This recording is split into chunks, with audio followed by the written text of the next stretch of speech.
From 6 to 9:30 on GB News. I'm Dan Wootton. Join me Monday to Thursday from 9 to 11 for the feistiest and most fun news debate on TV, where free speech reigns. I'll bring you a sharp take on the day's biggest stories, bombshell newsmaker interviews, and A-list guests. And I guarantee you, no spin, no bias, no censorship, and no reason to go to bed. That's Dan Wootton Tonight, Monday to Thursdays from 9 on GB News.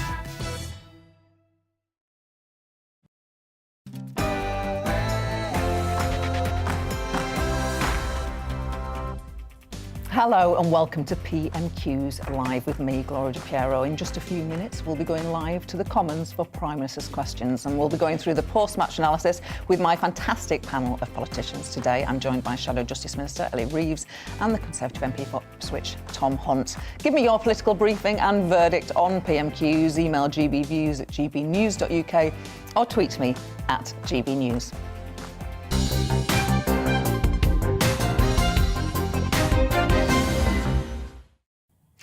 I'm joined in the studio now by Labour's Ellie Reeves and Conservative MP Tom Hunt.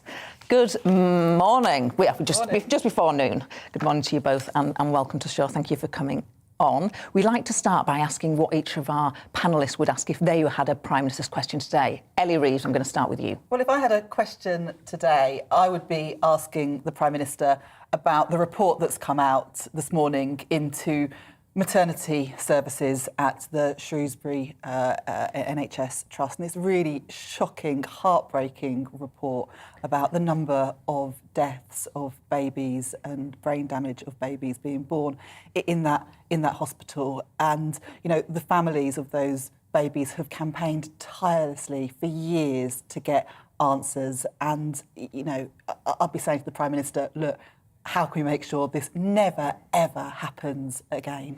Yeah, and it's not an issue on which perhaps there's much party politics. You'll be united. Tom, you would agree with the horror. The deaths of 200 babies in Shrewsbury and Telford Hospital Trust.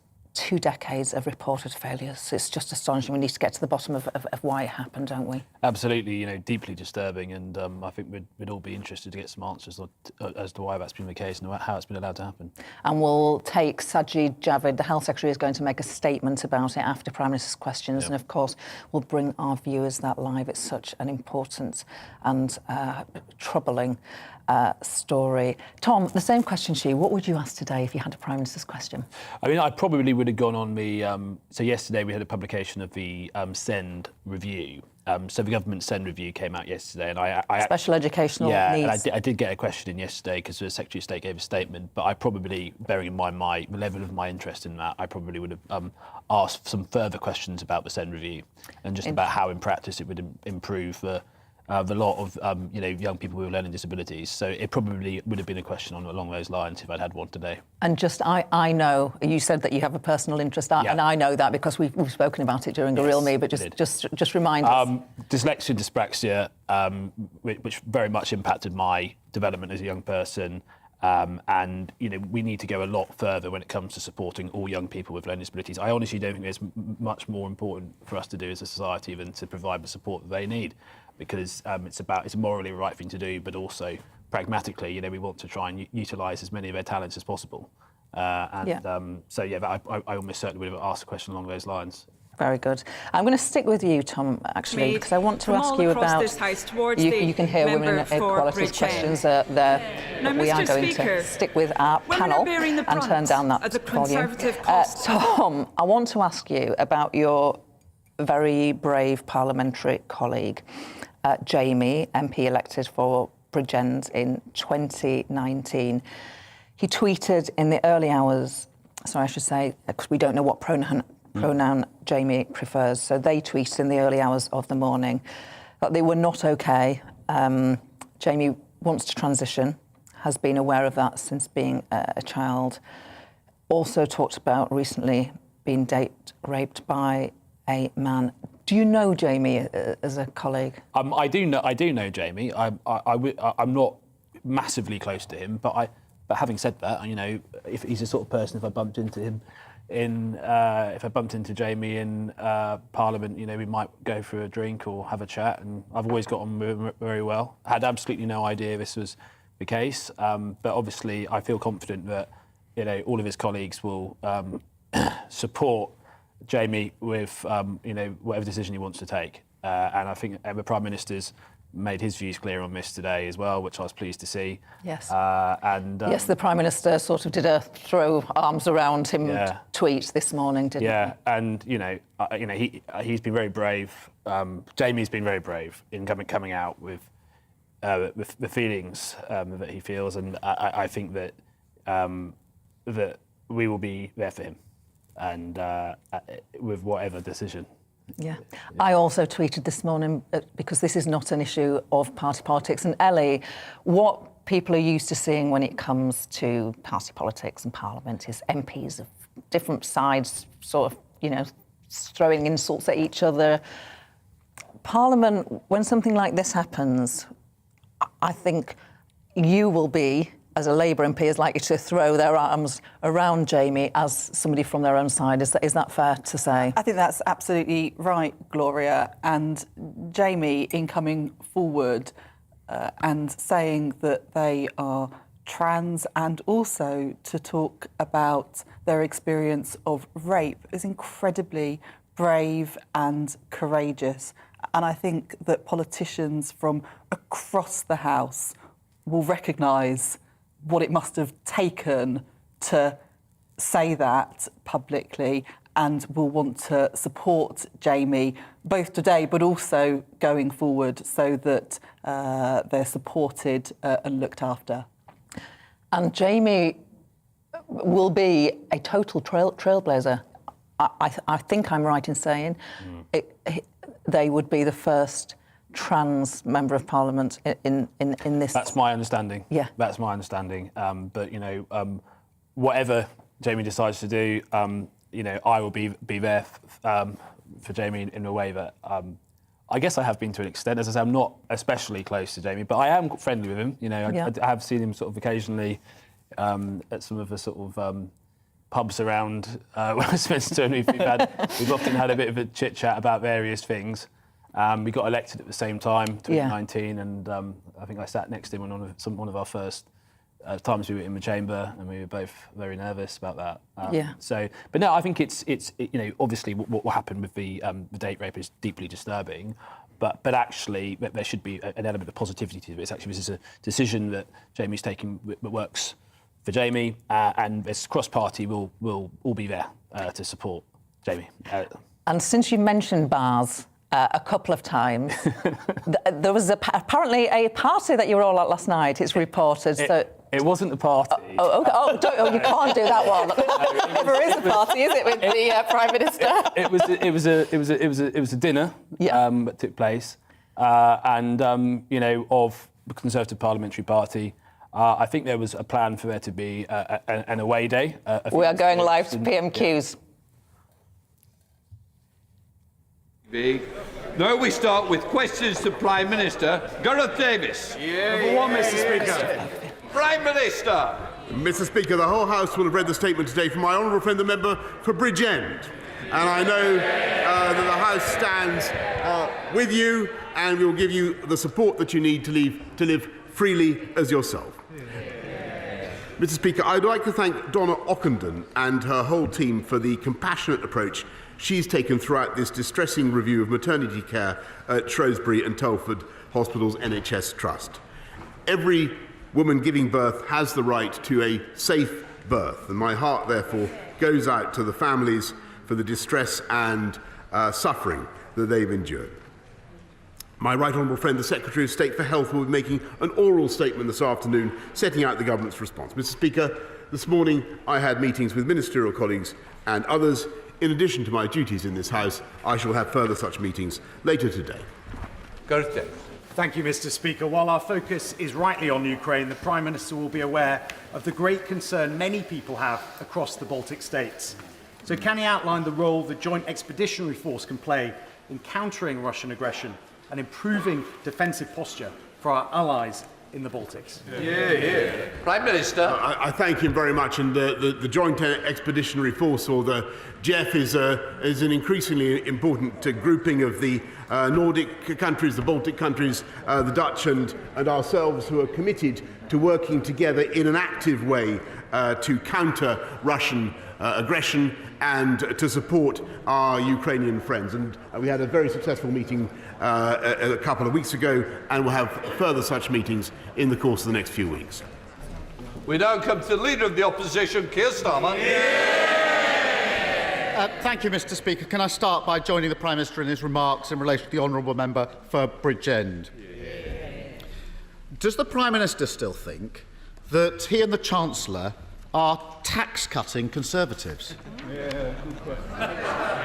Yes, Mr. Speaker, I certainly do, because I certainly do, because this is the government that has just introduced not only the biggest cut in fuel duty ever, but the biggest cut in tax for working people in the last 10 years, Mr. Speaker. 70% of the population paying national insurance contribution will have a substantial tax cut as a result of what the Chancellor did. And if you take together, they don't like it, Mr. Speaker, it's true. They always put up taxes. That's why. We cut taxes.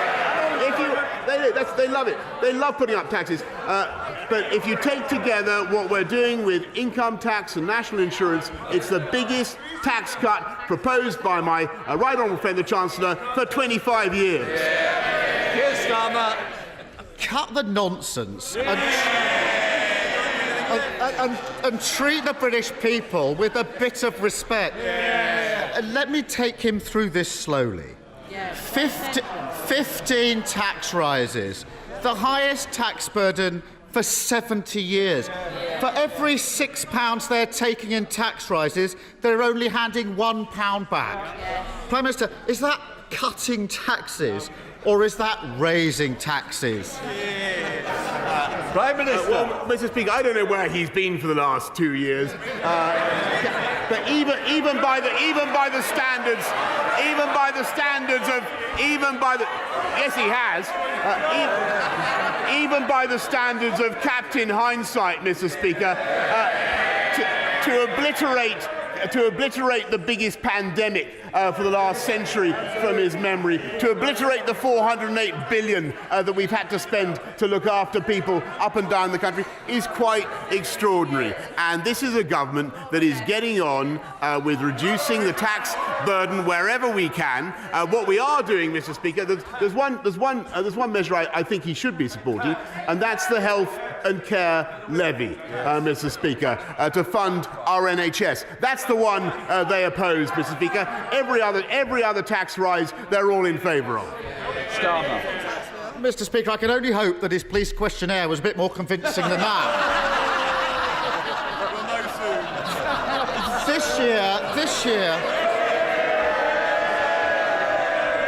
This year, British people face the worst fall in living standards on record.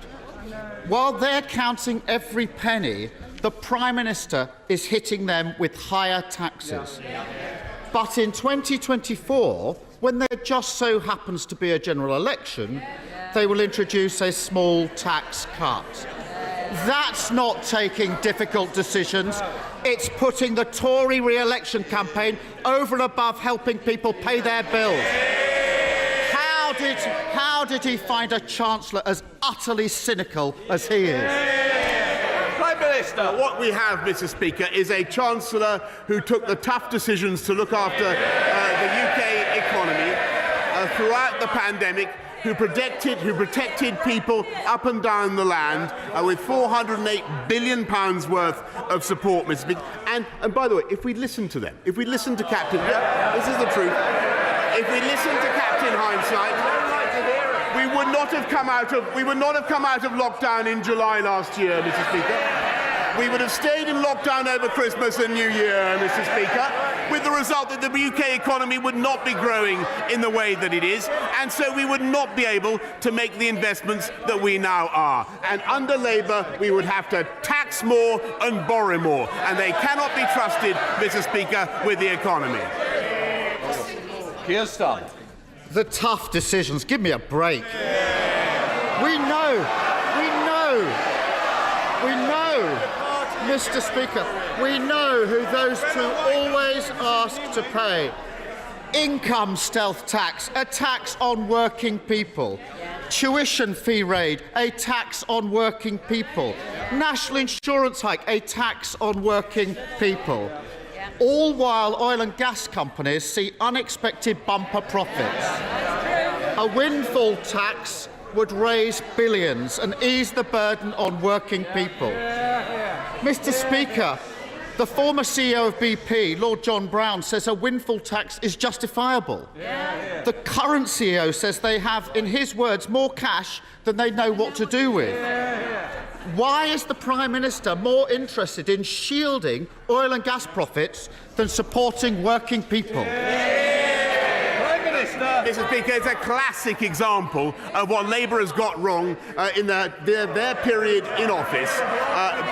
The oil and gas companies are now investing £20 billion, Mr. Speaker, in ensuring that we have long-term energy supplies. And I remember the 1997 Labour manifesto actually said that there was no economic case for more nuclear power. We are now having to make good the historic mistakes of the Labour Party by investing in our long-term energy supply. That is what we're doing. Everything that they are proposing would mean deterring investment, meaning higher prices for consumers and households up and down the land being worse off. Speaker, there we have it. They're the party of excess oil and gas profits. We're the party of working people.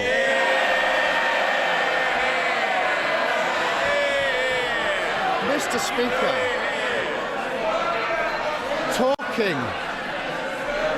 talking of parties, Prime Minister, he told the House no rules were broken in Downing Street during lockdown. The police have now concluded there was widespread criminality. The Ministerial Code says that ministers who knowingly mislead the House should resign. Why is he still here? Hang on a minute. He's just changed his position. Sorry, Mr. Speaker. I mean, we do at least expect some consistency from this human weather vane. It was only a week or so ago where he was saying that I shouldn't resign. He's got to make what is his position, Mr. Speaker? The investigators must get on with their job. But in the meantime, In the meantime, Mr. Speaker, we are going to get on with our job. And what we are focusing on is tackling the cost of living, helping people through the spike in fuel prices, the 9.1 billion that the Chancellor has set out, but also, Mr. Speaker, I've mentioned nuclear power, I've mentioned tackling our energy supplies, which Labour totally failed to do with. What we're also doing, far more important perhaps even than that, Mr. Speaker, we're tackling illiteracy and innumeracy in our schools. And I think we're investing billions in tutoring, Mr. Speaker. That's what we're focusing on, and I think that's what the people of this country want us to focus on. Keir Starmer. Look, there are only two possible explanations. Either he's trashing the Ministerial Code, or he's claiming he was repeatedly lied to by his own advisers and that he didn't know what was going on in his own house and his own office. Come off it. He really does think that it's one rule for him and another rule for everyone else. That he can pass off criminality in his office and ask others to follow the law. That he can keep raising taxes and call himself a tax cutter. That he can hike tax during a cost of living crisis and get credit for giving a bit back just before an election. When is he going to stop taking the British public for fools? Mr. Speaker, this is the leader of the opposition who would have kept this country in lockdown and made it absolutely impossible. He has zero consistency on any issue, Mr. Speaker. But one thing we know about is he would like to take us back into the EU and take us back into lockdown if he possibly could. Thanks to what this government has done, we have unemployment back down to the levels it was before the pandemic. The economy bigger than it was. We have record vacancies, Mr. Speaker. The difference between them and us is they want to keep people, Mr. Speaker, they want to keep people on benefits. We want to help people into work. And that's what we're doing in record numbers. They want to raise taxes. We want to cut taxes. And that's what we're doing, Mr. Speaker. And we're tackling illiteracy. They didn't give a damn, Mr. Speaker. We're getting on with making this country the best place to invest. Last time I updated the House, Mr. Speaker, on the number of unicorns that we had of unicorns in this country. That's tech countries worth more than $1 billion, Mr. Speaker. I said we had 100. I can inform you now, Mr. Speaker, that we now have 120. They don't want to hear it, but let me tell you, that's more than France, that's more than Germany, that's more than Israel, it's more than France, Germany, Israel combined, Mr. Speaker. That's what's happening under this government. That's what's happening because of the tough decisions we've taken. We take the tough decisions, we deliver, they play politics, Mr. Speaker.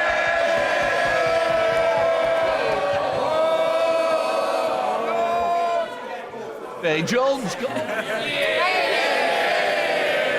Thank you, Mr. Speaker. The UK government's work connecting rural areas like Brecon and Radnorshire to superfast broadband is going to become a lot harder tomorrow when the Welsh Government withdraws its matched funding for the scheme, forcing the cost for installation back onto homes and businesses in my constituency. Welsh Labour's decision means that my constituents will lose out as local authorities in England continue to fund the scheme. Does my right honourable friend agree with me that broadband is critical for the growth of the rural economy? And will he double his government's efforts to connect my constituents despite Welsh Labour letting us down? Yes, Mr. Speaker, and we're spending £69 million already to support rollout of superfast broadband in Wales, and I wish that the Welsh Government had not withdrawn its broadband scheme, but we will do our best, Mr. Speaker, to make up the difference as fast as possible. We now come to the SNP leader, Ian Blackford. Thank you, Mr. Speaker. It's good to see the member for Bridgend in the chamber this afternoon. I commend him for his statement earlier today. Mr. Speaker, last night, millions of families will have been desperately trying to figure out how they will possibly afford the £700 energy price hike that will hit them this Friday. Mr. Speaker, at the very same time, Tory MPs were gathering across the street for a champagne bash in the Park Plaza. We all know that the Tories partied during lockdown and now they're...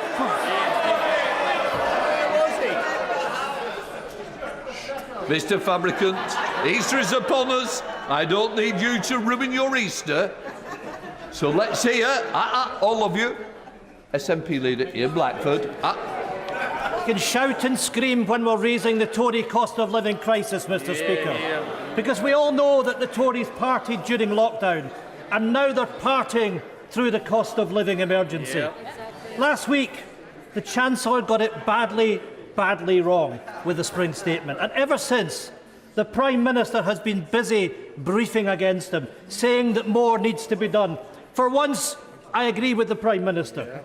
So, if the Prime Minister really believes that more needs to be done, can he tell us exactly what he will order his Chancellor to do to help the millions of families who are facing a £700 price hike this Friday?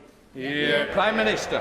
Mr. Speaker, I thank him very much, and I think he's in error in what he says about events last night, but he is, like me, a living testament to the benefits of moderation in all things, Mr. Speaker. And I can assure him I can assure him that we are getting that this week, for instance, to get to his point, what's happening actually is that the living wage is going up again by record amounts, and thanks to what the Chancellor has done, we are putting £9.1 billion into helping people up and down the country. And what I might respectfully suggest is actually, I think the Scottish Nationalist government, with whom, as I say, we work increasingly well, I think the thing they could focus on for the long-term prosperity of Scotland is the educational system, where I'm sad to see Scotland's once glorious record falling behind. Ian Blackford. What a load of absolute baloney. Yeah. Mr. Speaker, the Prime Minister is dangerously out of touch. Food banks are warning that people are having to choose their food based on whether they can afford the gas to boil it. Yep. Families are having to choose what rooms to heat or whether they can turn on the heating at all. Some in the Tory cabinet clearly believe that better weather means that they can happily sit on their hands and do nothing till next winter. They obviously don't get or don't care that in many parts of Scotland the weather will barely reach above freezing over the next week. Yep. The Chancellor thinks his £200 loan, which is forcing people into energy debt, is somehow a solution, but it clearly isn't. So before the Prime Minister and his Chancellor go off on their Easter holidays, will they at very least turn this loan into a grant and finally put some cash into people's pockets when they need it right now? Prime Minister.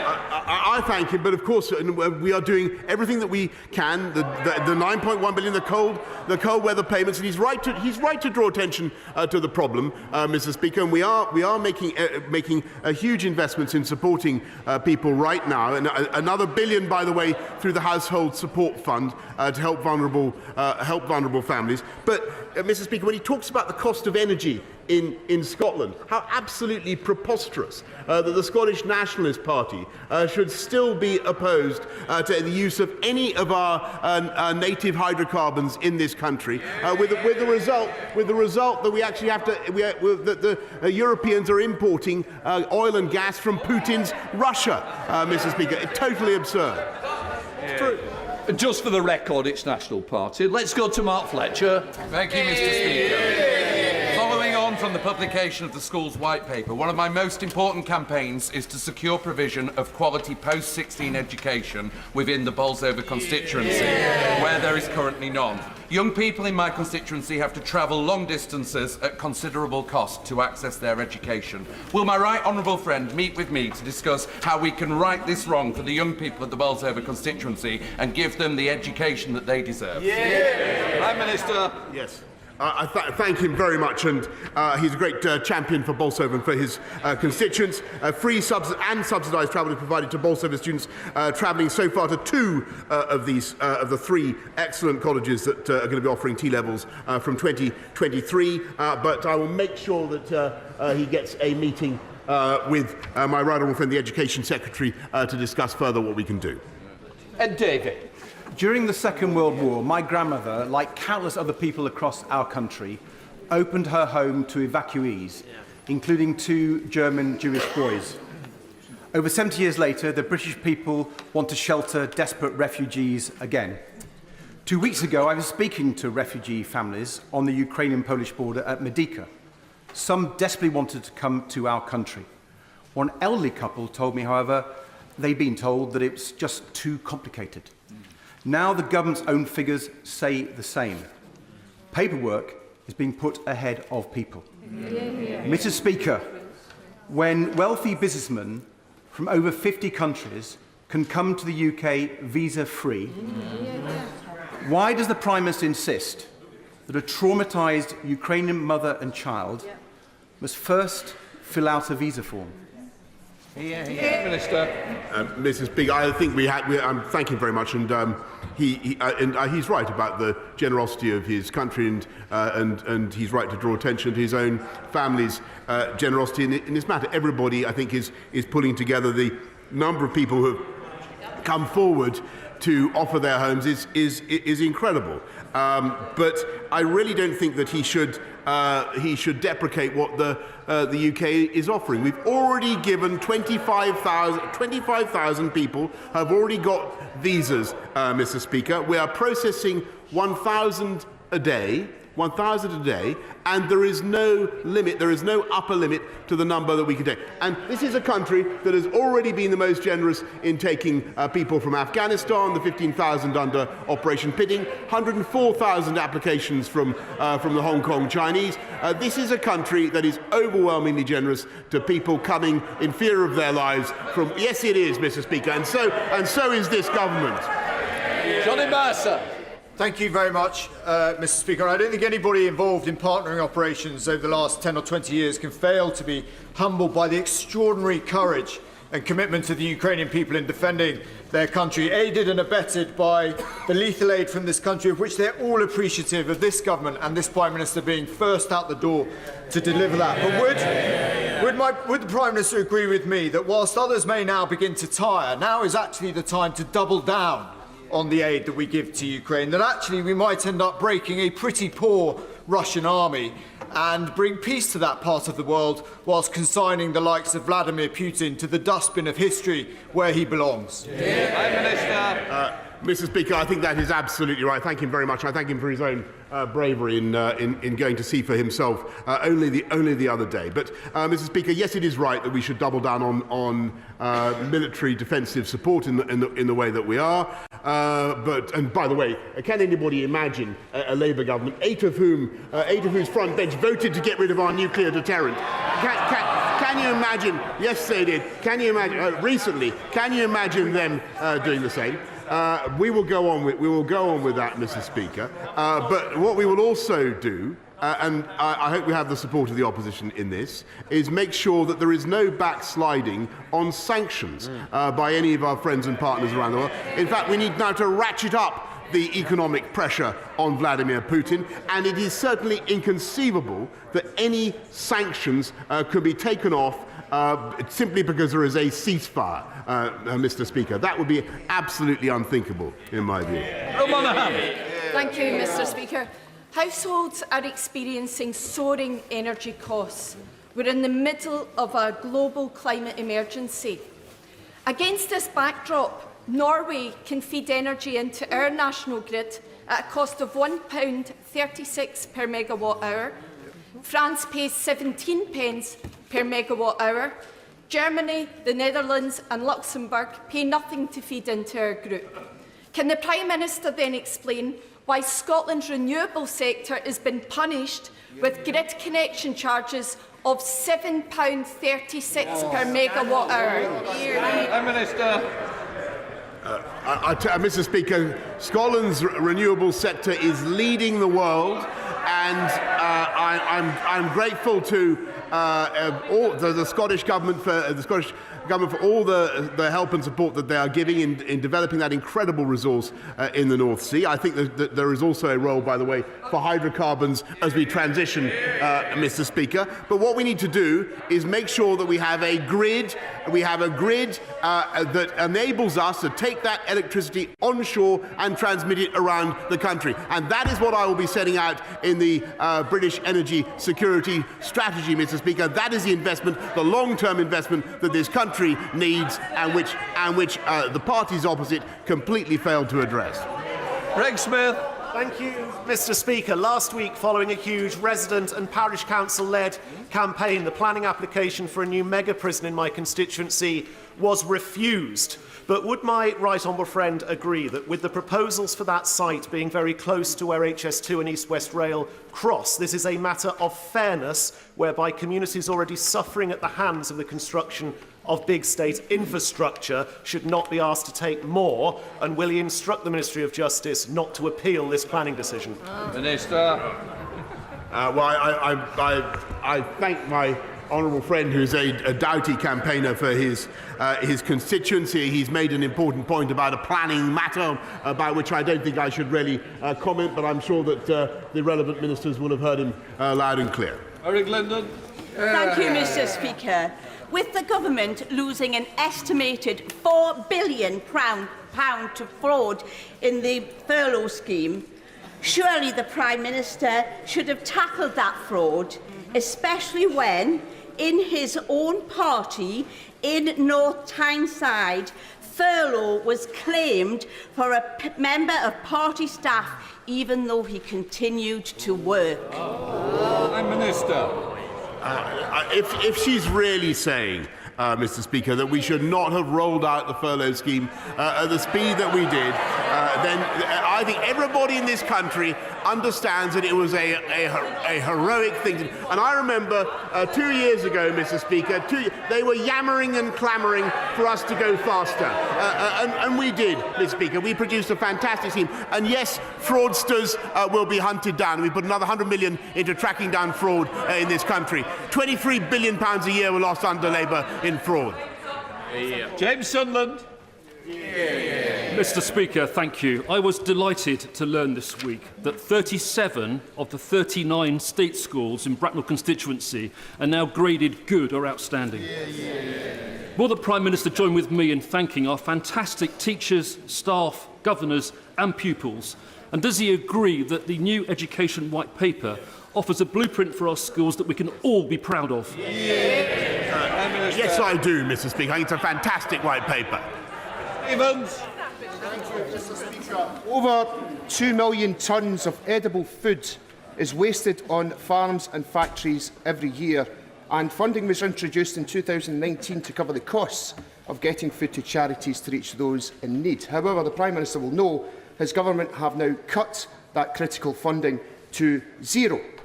Mr. Speaker, funding for food waste diversion helps support community projects like, for example, Three Hills Community Supermarket in Glasgow. So can the Prime Minister explain why he's ignoring calls from Feeding Britain, Good Food Scotland and FareShare to continue this worthwhile initiative and instead cutting off a lifeline to those struggling with the cost of living crisis? Prime Minister. I thank him very much. I think he's referring to the strategy that we have for food waste. As far as I know, we continue to support it, but I will be happy to update him by letter. Lucy Allen. Very much, Mr. Speaker. Can I thank the Prime Minister for his earlier remarks concerning the Donna Ockenden report into avoidable maternity deaths and injuries at the Shrewsbury and Telford Hospital Trust. The report makes for devastating reading, the more so because women's voices were ignored. Absolutely. My constituent Hayley Matthews begged staff for a C-section throughout her 36-hour labour, but was forced into a natural birth. Her son Jack arrived blue and floppy, and within hours of his birth he tragically died.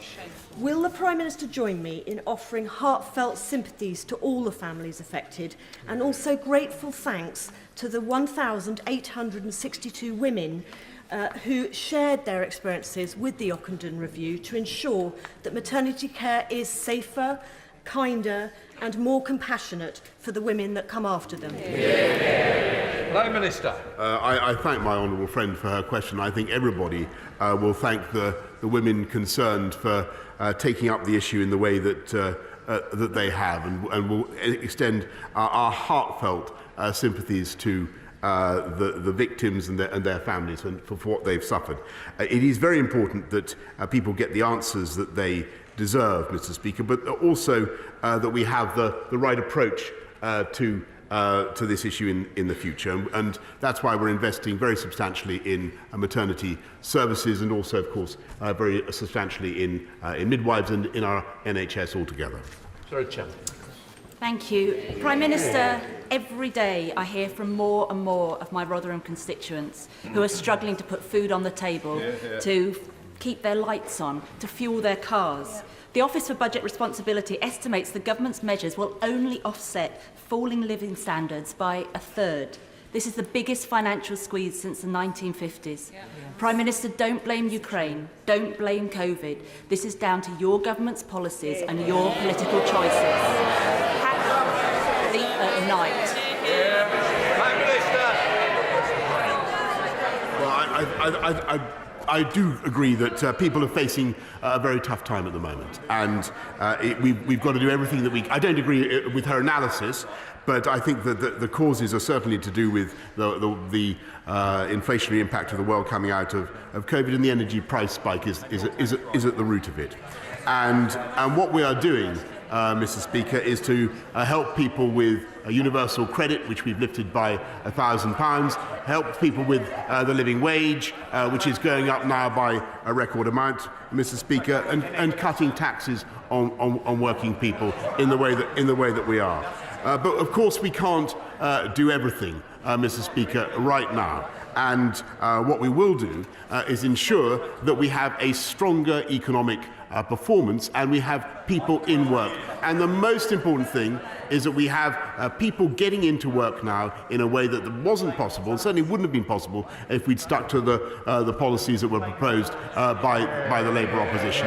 And that's why we have a strong economy, and that is the best recipe. Better to be off benefits and into work, and that's what we're doing. Neil Clark. Thank you, Mr. Speaker. One of my earliest campaigns was to reopen Stafford's Shire Hall, so I'm delighted that this iconic building is finally set to reopen this summer. So can I thank the government for providing £1.6 million in funding to create a hub for small businesses in the Shire Hall. But can I also ask my honourable friend to help regenerate the rest of Stafford Town Centre and our high streets to help level up the West Midlands and support our local businesses? Prime Minister. I thank my honourable friend for her fantastic work to reopen Shire Hall. She's a passionate campaigner for Stafford, and Stafford was awarded over £14 million lately, Mr. Speaker, through the Future High Streets Fund. Thank you, Mr. Speaker. My constituency has one of the highest rates of child poverty in the entire country, with too many already struggling between heating and eating. The government's recent real terms social security cut will now push even more families, children and pensioners into desperation. Does the Prime Minister agree that the biggest squeeze in household finances since records began does not come out of the blue, but is due to conservative economics and the notion that while some have the pleasure of partying, the rest of us should suffer? That's right. Prime Minister. No, Mr. Speaker, we're absolutely dedicated to levelling up across our entire country and making sure that we reduce poverty. And that's why I'm proud that there are now 500,000 fewer kids actually in workless households, 200,000 fewer kids, 200,000 fewer in poverty, Mr. Speaker, and 1.3 million fewer in absolute poverty. And the way we've done that, the way we've done that, Mr. Speaker, is by helping people into work. And we're going to go further, investing in more work coaches, massively increasing our training budget so that people get the skills that they need. That's our approach, Mr. Speaker, helping people by getting them into work. Sir Robert Butland. Thank you, Mr. Speaker. Today's announcement by our serving United Kingdom judges of their withdrawal from the Hong Kong Court of Final Appeal is now the right decision, and I support it, as does my right honourable friend. Does he agree with me that on this sad day for the people of Hong Kong, and at a time when the international rule of law is under unprecedented challenge, it is for us here in Britain to stand up for what is right, to be resolute in the face of tyranny, and to make sure that the international rules-based order is defended at every opportunity? Prime Minister.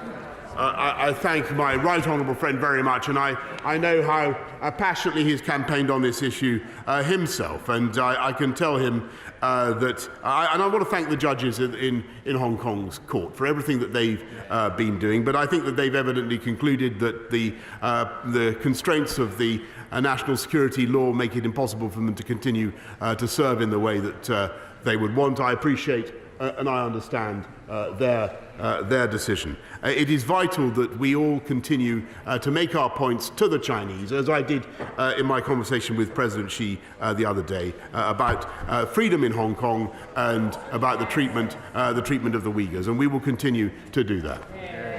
Catherine West. Thank you very much, Mr. Speaker. Gas and electric prices and bills are through the roof.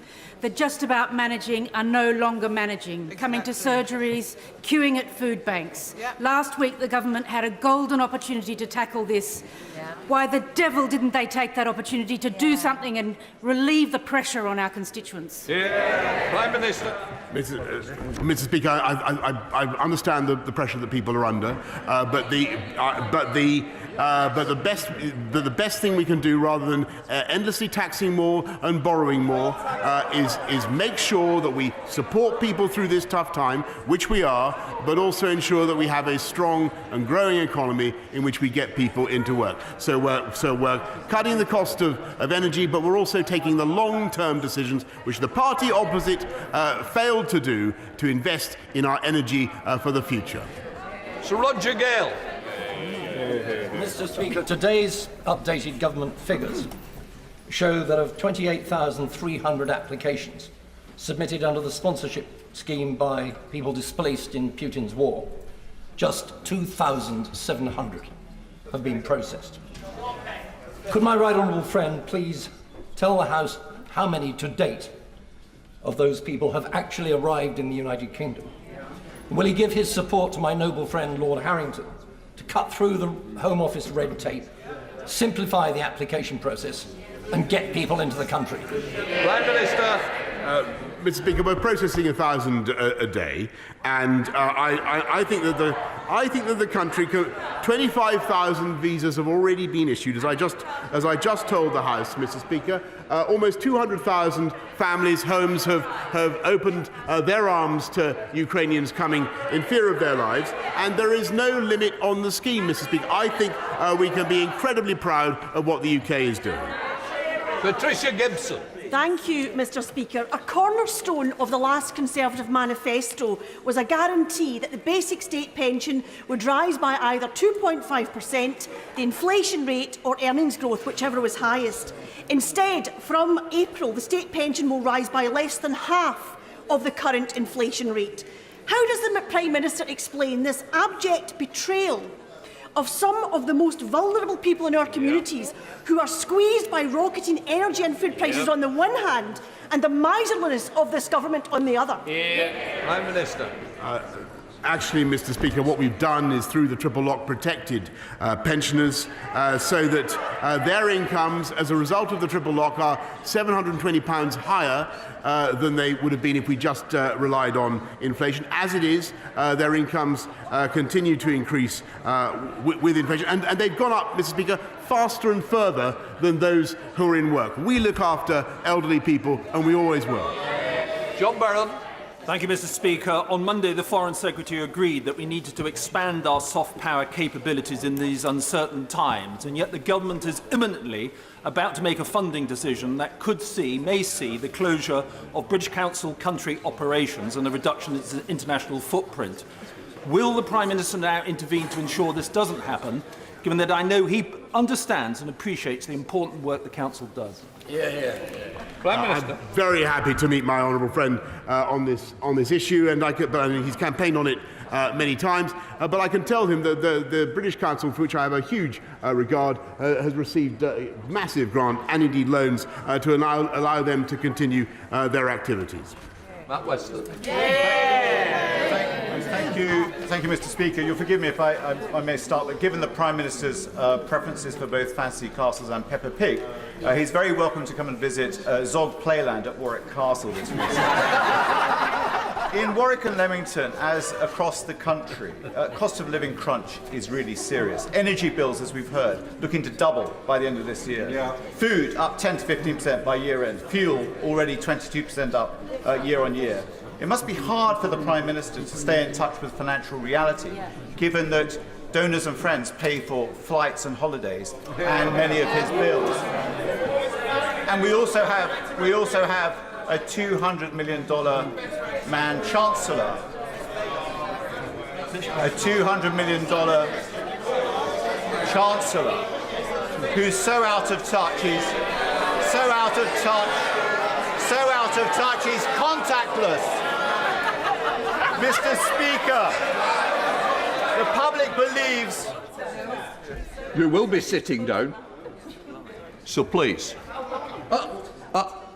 I hope we've come to the end of the question. Prime Minister. So out of touch is contactless. Mr. Speaker, the public believes the government... Shut up and be quiet. Behave yourselves. I hope that's the end of the question. I think the Prime Minister got the gist of it, because I certainly have. Prime Minister. Can I say to the honourable gentleman, much as I admire his style, I think it'd be better as a sort of a light essay in The Guardian.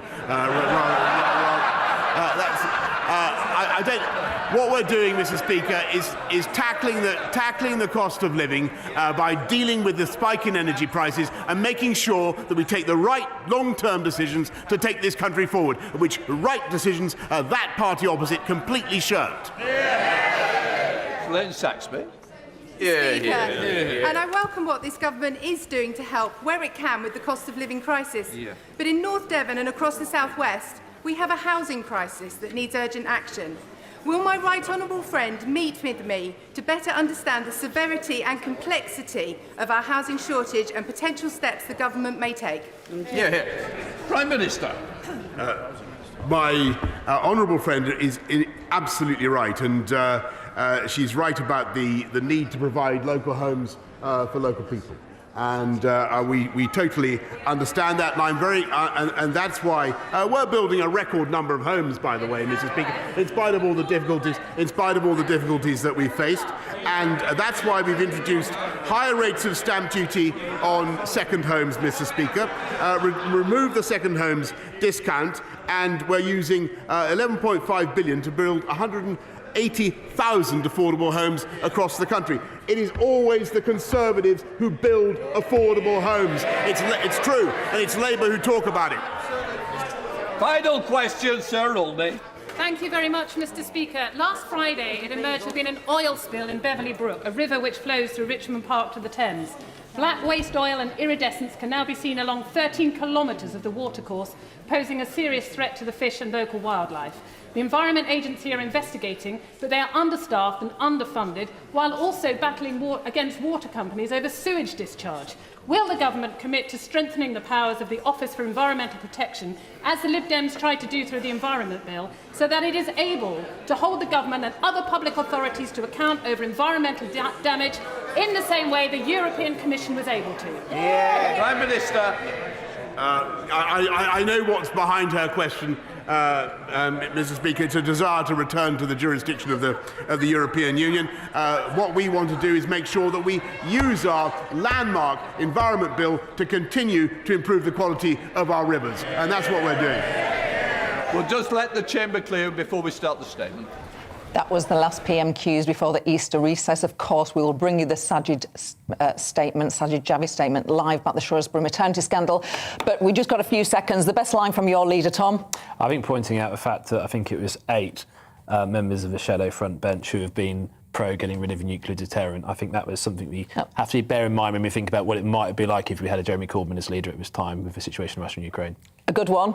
Ellie Reeves, best line from Keir Starmer. I think Keir Starmer asking Boris Johnson if he still considers himself to be a tax-cutting Conservative. We've got national insurance going up next week, failing to cut VAT on domestic energy bills. So I think that's exactly the right question to be asking, because they're not. And I think we can cross back to the House of Commons. Sajid Javid will be with us imminently. Order! Here we go. We're now going to come to the statements. I call the Secretary of State for Health, Sajid Javid. Mr. Speaker, with permission, I'd like to make a statement on the Ockenden report.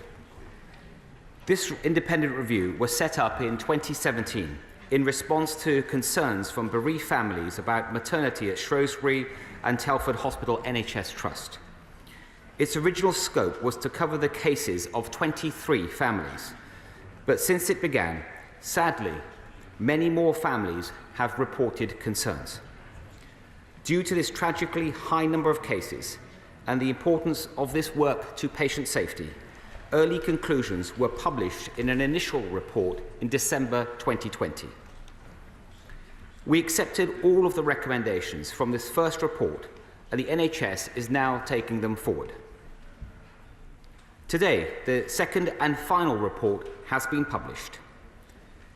This is one of the largest inquiries relating to a single service in the history of the NHS, looking at experiences of almost 1,500 families from 2000 to 2019. I'd like to update the House on the findings of this report and then turn to the actions that we are taking as a result. This report paints a tragic and harrowing picture of repeated failures in care over 2 decades, which led to unimaginable trauma for so many people. Rather than moments of joy and happiness, for these families, their experience of maternity care was one of tragedy and distress. And the effects of these failures were felt across families, communities, and generations. The cases in this report are stark and deeply upsetting.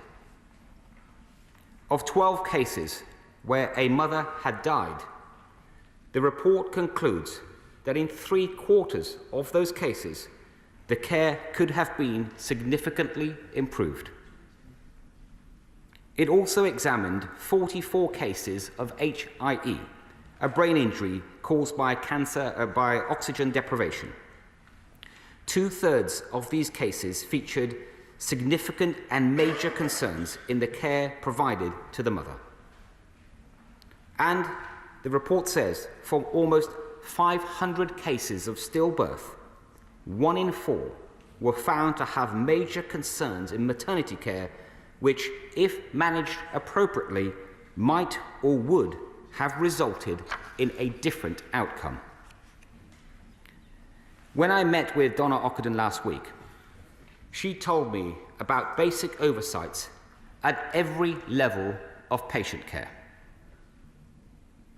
including one case where important clinical information was kept on post-it notes, which were then swept into the bin by cleaners, with tragic consequences for a newborn baby and her family. In addition, there were repeated cases where the Trust failed to undertake serious incident investigations, and where investigations did take place, they didn't follow the standards that would have been expected. These persistent failings continued as late as 2019, and multiple opportunities to address them were ignored, including by the Trust Board, who were accountable for these services. Reviews from external bodies failed to identify the substandard care that was taking place, and some of the findings gave false reassurances about maternity services at the Trust. The CQC only rated maternity services inadequate for safety in 2018, which is unacceptable given the huge deficiencies in care that are outlined in this report. The report also highlights serious issues with the culture within the Trust. For instance, 2/3 of staff were surveyed and reported that they had witnessed cases of bullying, and some staff members withdrew their cooperation with the report within weeks of publication. The first report already concluded, and I quote, that there was a culture within the Trust to keep caesarean rates below because they were perceived as the essence of good maternity care, end quote. And today's report adds that, and I quote again, many women thought any deviation from normality meant a caesarean section was needed, and this was then denied to them by the Trust. Mr. Speaker, it is right that both the Royal College of Obstetricians and Gynecologists and the Royal College of Midwives have said recently that they regret their campaign for so-called normal births. It is vital that across maternity services that we focus on safe and personalised care where the voice of the mother is heard throughout. The report shows a systemic failure to listen to families affected, many of whom had been doggedly persistent in raising issues over several years. One mother said that she felt like a lone voice in the wind. Bereaved families told the report that they were treated in a way that lacked sensitivity and empathy, and appallingly, in some cases, the Trust blamed these mothers for the trauma that they had been through. In the words of Donna Ockenden, the Trust failed to investigate, failed to learn, and failed to improve. We entrust the NHS with our care, often when we are at our most vulnerable. In return, we expect the highest standards. I've seen with my own family the brilliant care the NHS maternity services can offer. But when those standards are not met, we must act firmly, and the failures of care and compassion that are set out in this report have absolutely no place in the NHS. To all the families that have suffered so greatly, I am sorry. The report clearly shows that you were failed by a service that was there to help you and your loved ones to bring life into this world. We will make the changes that the report says are needed at both a local and national level. Mr. Speaker, I know that honourable members and those families who have suffered would want reassurances that the individuals who are responsible for these serious and repeated failures will be held to account. I'm sure that the House will understand that it is not appropriate for me to name individuals at this stage. However, I'd like to reassure honourable members that a number of people who were working at the Trust at the time of the incidents have been suspended or struck off from the professional register, and members of senior management have also been removed from their posts. There is also an active police investigation, Operation Lincoln, which is looking at around 600 cases. Given that this is a live investigation, I'm sure that honourable members will recognise that I'm not able to comment further on that. Today's report recognises that since the initial report was published in 2020, we have taken important steps to improve maternity care. This includes £95 million of maternity services across England to boost the maternity workforce, to fund programmes for training, development and leadership. The second report makes a series of further recommendations. It contains 66 for the local trust, 15 for the wider NHS, and 3 for me as Secretary of State. The local trust, NHS England, and the Department of Health and Social Care will be accepting all 84 recommendations. Earlier today, I spoke to the Chief Executive of the Trust, who was not in the post during the period that was examined by this report. I made it clear how seriously I take this report and the failures that were uncovered, and I reinforced that the recommendations must be acted on promptly. But as the report identifies, there are wider lessons that must also be learned, and it contains a series of actions that should be considered by all trusts that provide maternity services. I've asked NHS England to write to all of these trusts, instructing them to assess themselves against these actions, and NHS England will be setting out a renewed delivery plan that reflects these recommendations. I'm also taking forward the specific recommendations that Donna Ockenden has asked me to put in place. The first is the need to further expand the maternity workforce. Just a few days ago, the NHS announced a £127 million funding boost for maternity services across England. This will bolster the maternity workforce even further, and it will also fund programmes to strengthen leadership, retention and capital for neonatal maternity care. Second, we will take forward the recommendation to create a working group independent of the Maternity Transformation Programme, with joint leadership from the Royal College of Midwives and the Royal College of Obstetricians and Gynaecologists. Finally, Donna Ockenden said that she endorses the proposals that I announced in January to create a special health authority to continue the maternity investigation programme that is currently run by the Healthcare Safety Investigation Branch. And again, we will take her proposals forward, and the SHA will start its work from April next year.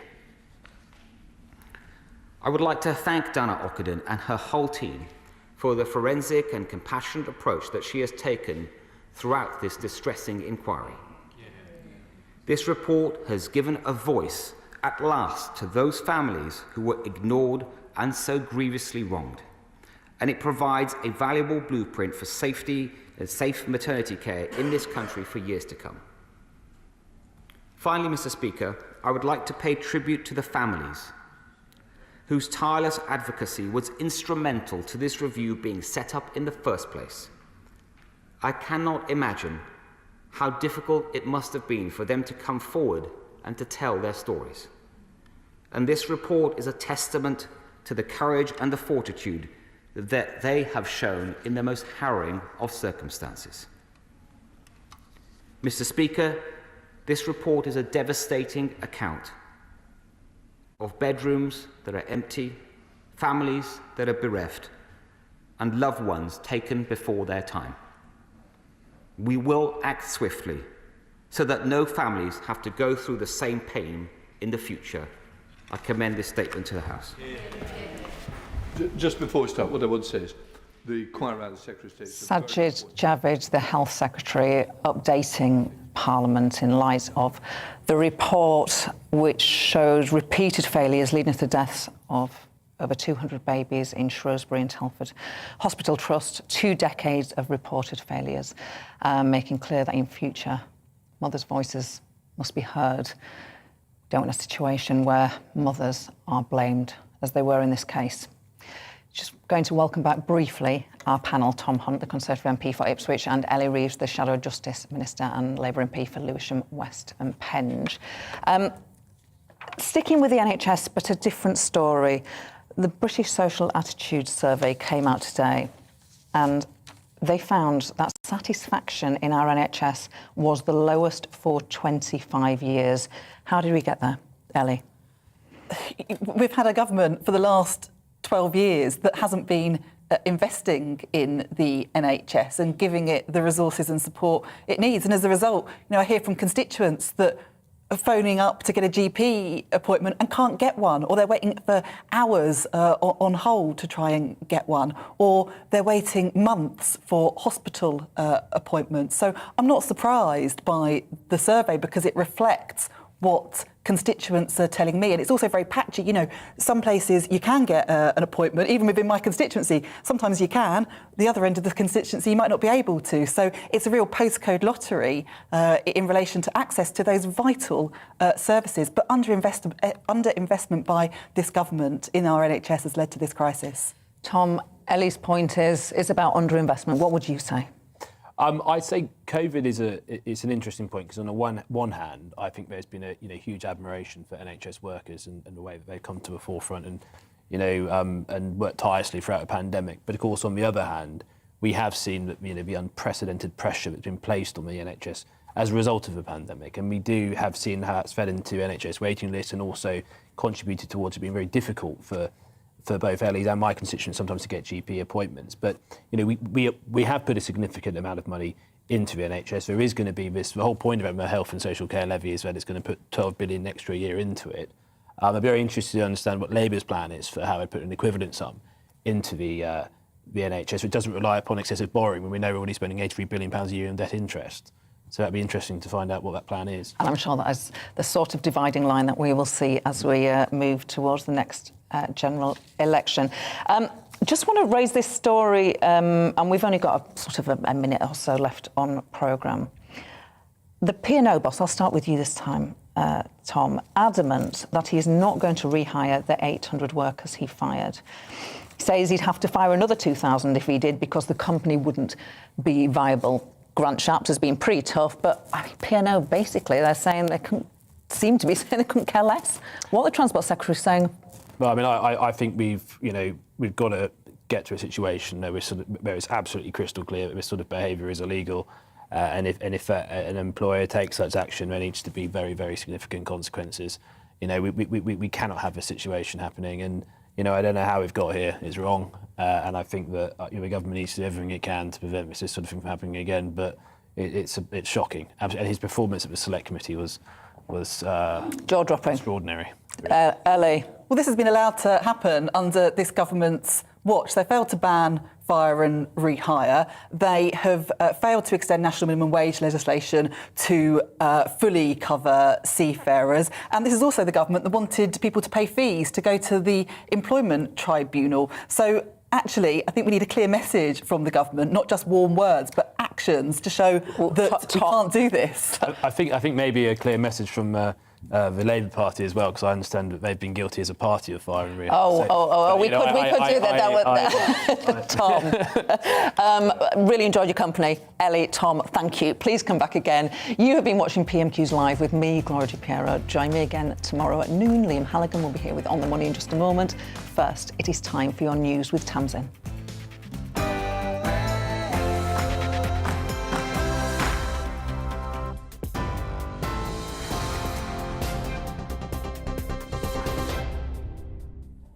Good afternoon, it's 1 o'clock. I'm Tamsin Roberts in the GB newsroom. Repeated failures led to the deaths of 201 babies and 9 mothers at an NHS trust, with a damning report finding catastrophic errors were made over a 20-year period. The independent inquiry says they could or would have survived if the Shrewsbury and Telford Hospital NHS Trust had provided better care. Other babies suffered skull fractures and were left severely brain damaged. The head of the inquiry, Donna Ockenden, was highly critical of the trust, saying it didn't learn from its own inadequate investigations. We now know that this is a trust that failed to investigate, failed to learn, and failed to improve. This resulted